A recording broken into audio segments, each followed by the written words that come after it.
Well, tension is simmering in the western region town of Dixcove following what seems to be a reprisal by residents of Lower Dixcove. Information available to JoyNews indicates that some residents are fleeing the area to Busia and other nearby towns. The chief of Upper Dixcove was allegedly attacked and kidnapped.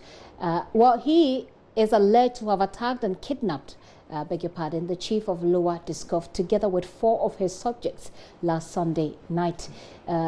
The 5 were subsequently rescued by the police from the palace of Nana Hima Dechi, who is the chief of Upper Dixcove. The suspect turned himself into the police yesterday after he was declared wanted.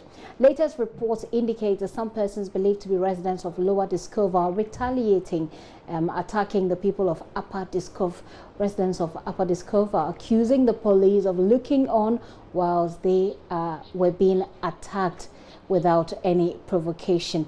We're putting some of the visuals there on the screen for you to have a look at what happened, but of course we are just alerting you that some of the pictures may be disturbing, and so viewer discretion is advised.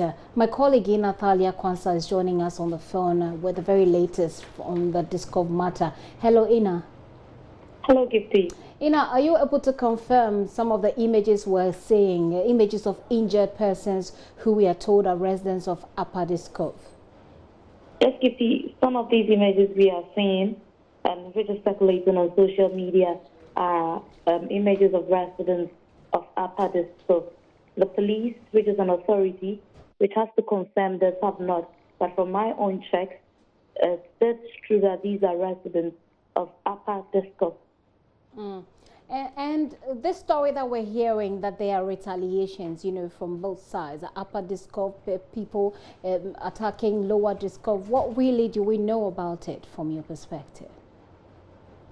For now, the police would have to confirm, but from my personal checks from Dixcove, it is true that the people of Lower Dixcove are retaliated. If our viewers or listeners would recall, on Monday when we got to Dixcove, residents of Lower Dixcove had threatened that they would retaliate if government does not come out to say anything. We have spoken to some of them who had said it on record that indeed if nobody comes out to say anything, they will retaliate. So it didn't come as a surprise when I had this information.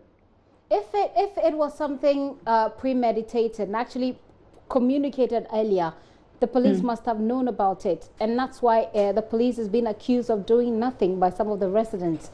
What is the police saying about this? The police has not spoken yet. We've been trying hard to reach the police. In the Western region, when you try to get to the police, they will tell you to speak to the public relations officer. I have tried several times to get her, but it has not been successful.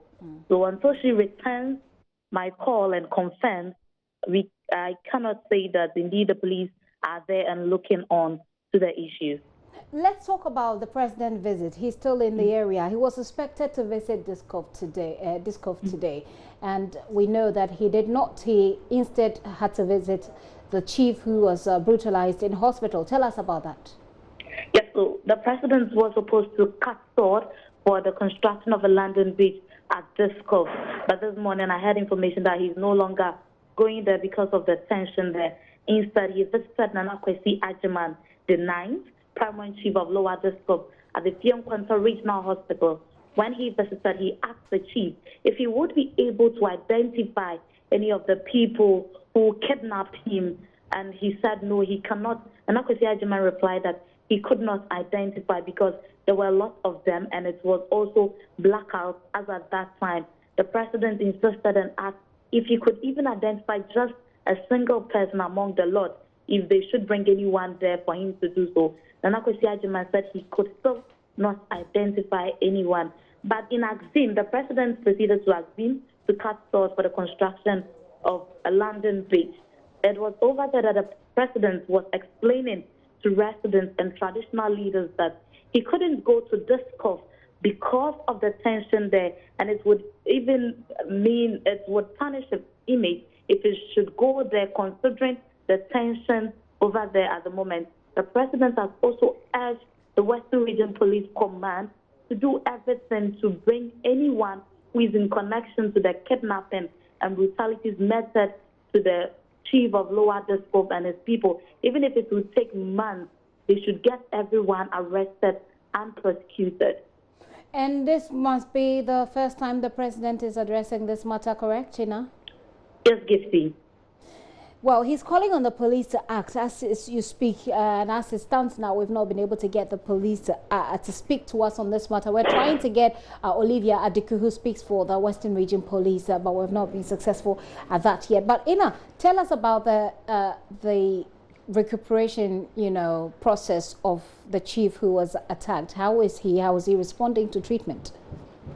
From the pictures we've shown, you can see that he's fine. He's responding to treatment. It is estimated by tomorrow or Saturday he will get back to Lower Dixcove.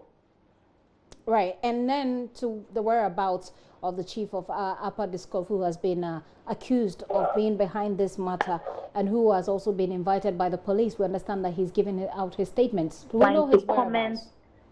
Publicly, because his lawyers have advised him that the issue is with the police. They are investigating, so he shouldn't comment. Apparently tomorrow he was supposed to launch his regional condom, but that has also been cancelled because of the tension at Dixcove at the moment.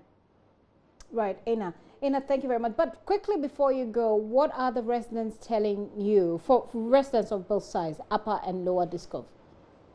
I haven't been able to speak to the residents of Lower Dixcove for now, but for those at Upper Dixcove, I am reliably informed that most of them have fled the community, living at Buzia, Akona, and neighboring communities.